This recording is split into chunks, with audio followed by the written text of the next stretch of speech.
मेरा भाई शामिर बचपन से ही एक शौक-ओ-शौकीन लड़का था। इसे हरदम शरारतें ही सूझा करती थी। कभी कभी मोहल्ले के लोग बाबा जान से इसकी शिकायतें करने आ जाते, जिनके बच्चों को तंग करके वो भाग आता था। तब शामिर को बाबा जान से करारी मार पड़ जाती। वक्त गुजरता गया, हम सब बड़े हो गए। वो भी पढ़ लिख कर बरसर रोजगार हो गया। इसकी मुलाजमत हवाई कंपनी में लगी तो ड्यूटी पर एक मुल्क से दूसरे मुल्क जाने लगा। अपनी मुलाजमत से वो बहुत खुश था। हम पेशावर के रिहायशी थे और भाई ड्यूटी करके पिंडी से पेशावर सिर्फ छुट्टियों के दिनों आता था। चूंकि हम सूबा सरहद के बासी थे तो भाई को भी उधर ही रहना पसंद था, मगर मुलाजमत एक मजबूरी थी। आखिर उनकी मुराद बर आई और उनको ऐसी फ्लाइट मिली कि इस्लामाबाद से पेशावर आने जाने लगे। एक दफा उनका अफगानिस्तान जाना हुआ। इन दिनों वहां के हालात पर अमन न रहे थे। एक फैमिली से उनकी एयरपोर्ट पर मुलाकात हो गई। ये लोग पाकिस्तान आ रहे थे, इसी जहाज में जिस पर भाई की ड्यूटी लगी थी। इस तरह इस फैमिली से बातचीत हो गई और उन्होंने मेरे भाई को इतना पसंद किया कि घर का पता और फोन नंबर ले लिया। इस फैमिली ने पाकिस्तान पहुंचकर इस्लामाबाद में रहाइश ली। ये वो जमाना था जब बमबारी और जंग की वजह से बहुत से अफगान बाशिंदे पाकिस्तान में पनाह ले रहे थे। उन्होंने भी पनाह ले ली और शामिर से राबता रखा। जब भाई का इस्लामाबाद जाना होता वो उनकी तरफ भी चला जाता। इस फैमिली में घर का सरबराह अब्दुल रहमान, उसकी बीवी, एक बेटी और 2 बेटे थे। बेटी गुलरुख 18 साल की और लड़के अपनी बहन से छोटे थे। गोया ये कुंबा 5 अफराद पर मुश्तमिल था जो अफगानिस्तान में खुशहाल खानदान हुआ करता था। जंग के दिनों जो अफगान शहरी पाकिस्तान आए, इनमें बहुत से खानदान पाकिस्तान के मुख्तलिफ शहरों में आबाद हो गए और अपनी रोजी रोटी के जतन करने लगे। जिनके पास पैसे थे उन्होंने छोटे मोटे कारोबार कर लिए। गालिबन 1991 का जमाना था। अब्दुल रहमान ने भी पिंडी में कपड़े की दुकान कर ली और रोजगार का जरिया पैदा हो गया। अब इसे अपनी बेटी को ब्याहने की फिक्र थी। एक रोज अब्दुल रहमान की फैमिली शामिर के तवस्सुत से मेरे वालिदैन से मिलने आई तो हमने गुलरुख को देखा। इस लड़की के बड़ी हासन से हमारी आंखें खीरा हो गई। ऐसी हुसैन, मासूम और पाकीज़ा सूरत लड़की मैंने कभी नहीं देखी थी। सारुखो सफेद रंगत, शरबती आंखें और नैन नक्शा किसी यूनानी मुजस्समे जैसा था। मैं तो देखते ही इस पर फरिफ्ता हो गई, मगर बात न कर पाई क्योंकि इसे उर्दू आती थी ना पश्तो। वो अफगानी जबान में बात करती थी जबकि हमें उनकी बोली समझ में ना आई। अलबत्ता इसके वालिद पश्तो में गुफ्तगू कर सकते थे, लिहाजा वही मेरे वालिद और भाई से महव गुफ्तगू रहे। हमने गुलरुख और उसकी माँ से बस इशारों में बातें की और मुस्कुराहटों के तबादले से ही काम चलाया। जब वो चले गए तो वालिद ने मेरी वालिदा से कहा कि ये अफगानी सदोज़ई कबीले से हैं और अपनी लड़की की शादी बारे फिक्रमंद है। अगर तुम्हें उसकी लड़की पसंद आई है तो हम शामिर के लिए गुलरुख का रिश्ता ले लेते हैं। वालिदा कहने लगी, लड़की को हमारी जुबान नहीं आती और हमको उनकी बोली समझ में नहीं आएगी तो फिर गुजारा कैसे होगा। वालिद ने कहा, कुछ दिनों में ही उनकी गुफ्तगू समझ में आने लगेगी क्योंकि ये कुछ फारसी से मिलती जुलती जुबान में बात करते हैं और कुछ पश्तो के अल्फाज भी उनकी बोली में मुस्तमल हैं। बहरहाल तुम सोच समझ लो और शामिर से भी बात कर लो। शामिर को तो गुलरुख बहुत पसंद आई थी। जब माँ ने जिक्र किया तो वो बोला, मैंने तो पहली नजर में देखकर इस लड़की को पसंद कर लिया था। आप लोग जुबान को मसला ना बनाओ। गुलरुख ऐसी हुसैन बहू आपको सारी दुनिया में ढूंढने से नहीं मिलेगी। मैंने भी भाई की हाँ में हाँ मिलाई और माँ को राजी कर लिया। इस तरह गुलरुख 2 माह बाद मेरी भाभी बन गई। ये तो अपनी दुल्हन पर फिदा था। हम भी घर की बहू पर हजार जान से वारी हो गए। वो थी भी ऐसी मनमोहनी और अच्छी खसलत वाली, मासूम, सीधी, सच्ची और भोली भाली। अम्मी अबू का अदब करती, काम में हाथ बटाती और हमसे प्यार का इजहार करती, लेकिन सबसे बड़ा मसला जुबान का था। हम सबको उर्दू आती थी। हमने स्कूल पढ़ा था लेकिन गुलरुख तो उर्दू से भी नाबलद थी। तब भाई ने इसके लिए एक लेडी टीचर का बंदोबस्त कर दिया जो घर पर इसको पढ़ाने सिखाने आती थी। शामिर ने सोचा कि पश्तो तो इसको हमारे दरमियान रहकर आ ही जाएगी। अगर मेरा तबादला किसी दूसरे शहर हो गया तब इसको वहां हर किसी से बात करने में मुश्किल पेश आएगी, लिहाजा इसे कौमी जुबान की शदबद होना चाहिए। गुलरुख ने साल भर में उर्दू सीखी। इसे थोड़ा सा पढ़ना लिखना और कौमी जुबान में बात करना भी आ गया। वो जब अफगानी लहजे में उर्दू बोलती तो बहुत प्यारी लगती, यूं महसूस होता जैसे कोई यूरोपियन लड़की बोल रही है।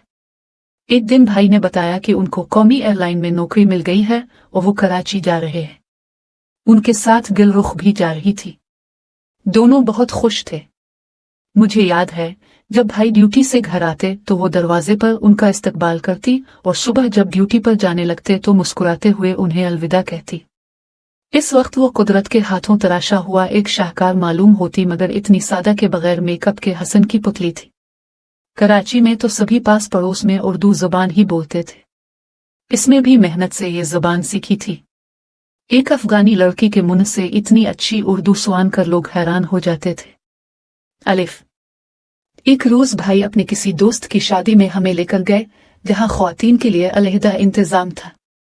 खाना खाने के बाद एक क्रिश्चियन लड़की जो शामिर के दफ्तर में काम करती थी, बड़े इश्तियाक से इसकी शरीक हयात से मिलने हमारी तरफ आए। शामिर ही उसे गुलरुख से मिलाने लाए थे। इस लड़की मारिया ने गुलरुख को देखकर भाई से कहा, तुम्हारी बीवी बहुत खूबसूरत और सादा है। जब उर्दू बोलती है तो बहुत प्यारी लगती है। ये बात सुनकर भाई हंस दिए तो मारिया भी हंस पड़ी। कभी ड्यूटी के बाद शामिर देर से घर लौटता तो गुलरुख भाभी उनके इंतजार में जागती रहती। इसकी आदत थी कि रात का खाना भाई के साथ खाती, खा वो कितनी देर से क्यों न घर आए।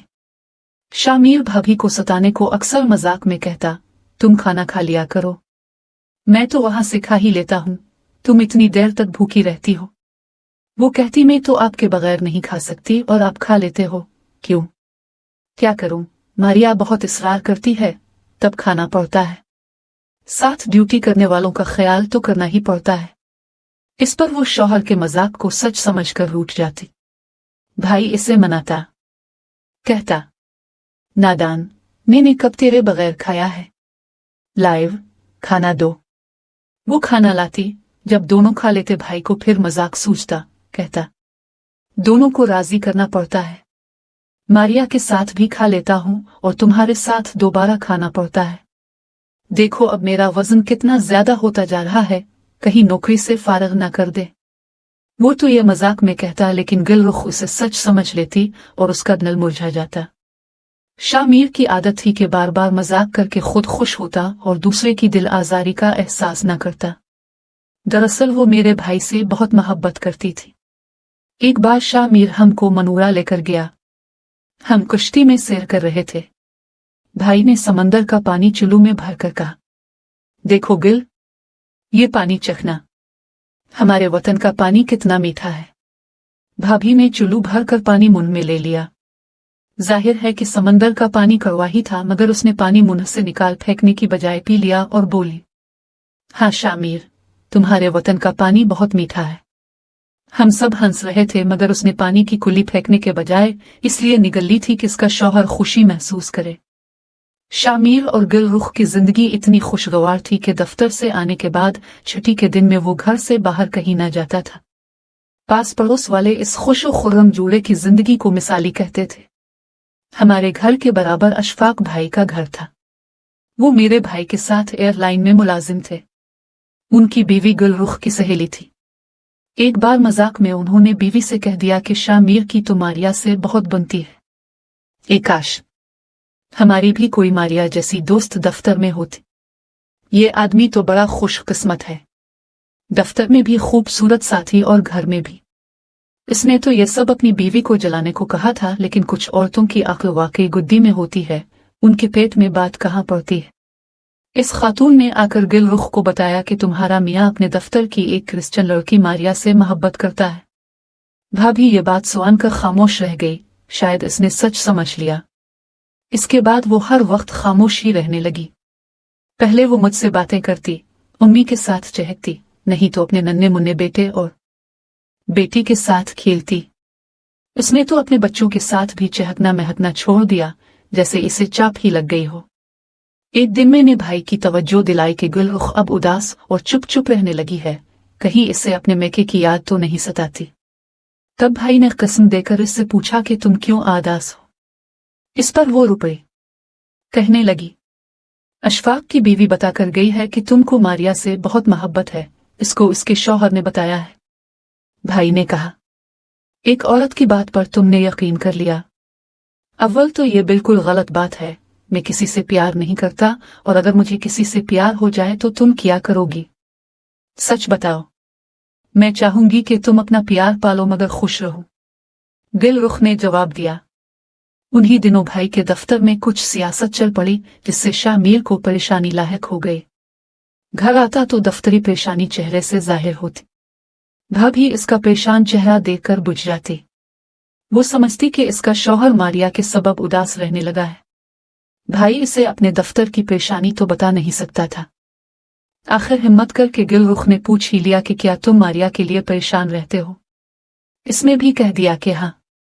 ये उनकी मजाक की आदत वाली बात थी, मगर दिलरुख ने दिल पर ले ली। एक रोज मुझसे बोली, आलिया बाजी मैं बहुत दाखी रहने लगी हूं, क्योंकि मेरे सर का मालिक दाखी रहता है।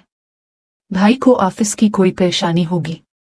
ऐसी परेशानियां आती जाती रहती हैं। तुम क्यों दाखी होती हो दिलरुख? क्यों ना दाखी रहूं? जिस लड़की से वो प्यार करता है, मेरी वजह से इसके साथ शादी नहीं कर सकता ना। मैं इसके बच्चों की मां जो हूं। वो तभी अब बहुत परेशान रहने लगा है। आखिर भाभी ने मुझे अपने दिल की बात कही डाली। मैंने कहा, भाभी ये बात नहीं है, तुमसे भाई ऐसे ही मजाक में कहता है और तुम सच समझ लेती हो। इसकी तो ये आदत है बचपन से मजाक की।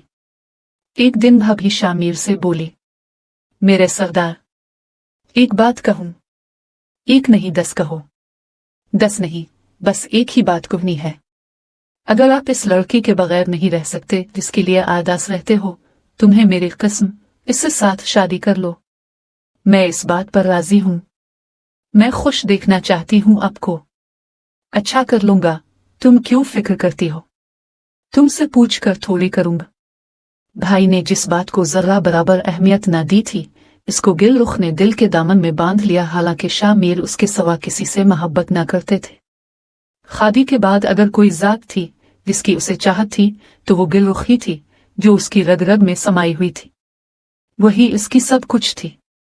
अगर वो ये बात जान लेती तो आज अपने प्यारे शौहर से दूर ना चली जाती। वो भोली भाली औरत ये अंदाजा भी ना कर सकी कि शामिर उसका कितना ख्याल रखता है, इसके आराम के लिए सब काम करता है, मेहनत करता है। वो ये समझता था कि इसके अमल से ही मोहब्बत साबित है, तो फिर मजाक में कुछ कह देने से या जुबान से मोहब्बत का इजहार न करने से क्या फर्क पड़ता है। हर ऐश आराम, जिंदगी की हर सहूलत तो उसने दिलरुख को मुहैया कर दी थी। मोहब्बत खुद अमल से जाहिर होती है, न कि ज़बानी इजहार से। कुछ दिन गुजरे थे कि भाभी की तबीयत गिरी गिरी रहने लगी, जैसे इसे कोई घन अंदर अंदर खा रहा हो। इमर भाई समझे कि फिर से इसकी गोद हरी होने के ये आसार होंगे, लेकिन जब उसकी तबीयत न संभली तो शामिर भाई डॉक्टर के पास लिए गया। इसने कुछ टेस्ट वगैरह लिख कर दिए तो कैंसर की रिपोर्ट आ गई। सभी हैरान कि ये तो अच्छी भली तंदुरुस्त थी, अचानक क्या हो गया। शामिर भाई के तो पैरों तले से जमीन निकल गई। उनकी हालत देखी ना जाती थी। कुछ साथी दोस्तों से अपनी परेशानी का जिक्र किया जो साथ एयरलाइन में काम करते थे। गमों के मसाइब में कराची जैसे बेमहर शहर में जहां हर तरफ अजनबी लोग थे, इन दोस्तों का होना भी एक नेमत था, जिन्होंने भाई को तसल्ली दी, हर तरह से ताउन का यकीन दिलाया। शामिर का तो ये आलम के हर वक्त गायब दिमाग रहने लगा। ड्यूटी से छुट्टी लेनी पड़ी। हम बच्चे संभालते और वो अपनी प्यारी बीवी को। एक पल इससे दूर ना होता। काफ कभी आपस में बातें करते करते एक साथ रोने लगते। शामिर कहता कि तुम्हें मैंने क्या गम दिया कि अब मुझे छोड़े जाती हो। तब एक रोज दिलरुख बोली, आप मारिया से मोहब्बत करते हैं और मेरी खातिर आप अपनी खुशी पूरी नहीं करते। मुझे इस बात का गम लगा। यही बात दिन रात सोचती थी, उदास रहती थी। इसी सबब खाना भी नहीं खा पाती थी। छप छप कर रोती और दा करती थी, ए अल्लाह, मुझे इस दुनिया से अल्फाटे लेता का मेरा प्यारा शौहर अपनी खुशी पूरी कर सके, अपनी मोहब्बत पा सके, इसे अपनी दुल्हन बनाकर अपने घर में ला सके। देखो मेरी दिल से निकली दा अल्लाह ने सुआन ली है। अगर अब मैं इस जहां से रुखसत हुई तो सुकून से जाऊंगी। पहले तो दवा के लिए भाग दौड़ की, मगर जब डॉक्टर ने कह दिया कि अब इलाज नहीं हो सकता, उनकी जिंदगी थोड़ी सी रह गई है, तो दिलरुख ने भाई का हाथ अपने हाथ में लेकर ये वदा लिया कि शामिर, तुम्हें मेरे प्यार की कसम, जिस लड़की से तुम प्यार करते हो इसे जरूर अपना लेना। तुम खुश रहोगे तो मेरी रूह खुश होगी। मुझे याद है जब वो ये अल्फाज कह रही थी, उसकी आवाज लरज रही थी और शामिर ही की नहीं हमारी आंखों से भी अश्क गिर रहे थे। इन अल्फाज से भाई के दिल को तो जैसे ग्यों ने सालगा। इन्होंने कहा, मैंने तो मजाक में मारिया से मोहब्बत की बात की थी। मुझे क्या खबर थी कि मेरे मजाक को गिल इतनी संजीदगी से लेगी, दिल का रोग बना लेगी। शौहर बीवियों से ऐसे मजाक करते ही हैं। बेशक जिंदगी और मौत अल्लाह ताला के हाथ में है। वो जिसे चाहे लंबी उम्र अता करे, जिसको चाहे शिफा दे दे और जिसको चाहे मौत दिए। मगर हम सबको तो यही तासुफ रहने लगा कि ए काश शामिर मजाक में भी गुल से ये बात न कहता कि वो अपने जीवन साथी से दिल की गहराइयों से इतनी ज्यादा मोहब्बत करती थी कि मजाक में कही बात को भी ना से सकी। शामिर ने गुल के बाद शादी ना की, हालांकि वो उम्र के इस दौर में था जहां अलिफामनगी और ख्वाब ही ख्वाब होते हैं। लेकिन अब उनकी जिंदगी बेबहार चमन है, जहां ना फूल पौधे हैं और ना ही गुलो बुलबुल की चहकारें सनाई देती है। वो एक आदास और आजार जिंदगी गुजार रहा है, अपने बच्चों की खातिर जी रहा है। कल उसकी हयात किस कदर सूरत थी और आज अफसाना हो गई है। कहता है, आंखें बंद करता हूं तो फिर से वही जिंदगी बिसर करने लगता हूं और आंखें खोलता हूं तो कुछ नहीं पाता, सिर्फ खूबसूरत यादों की ढोल नजर आती है। इस डायविल से मेरे भाई का चेहरा और आंखें दाएं न दिला गई हैं। वो मुझसे 5 बरस छोटा है, लेकिन 10 बरस बड़ा लगता है। ये सही है कि गम उम्र की खूबसूरती को खा जाता है।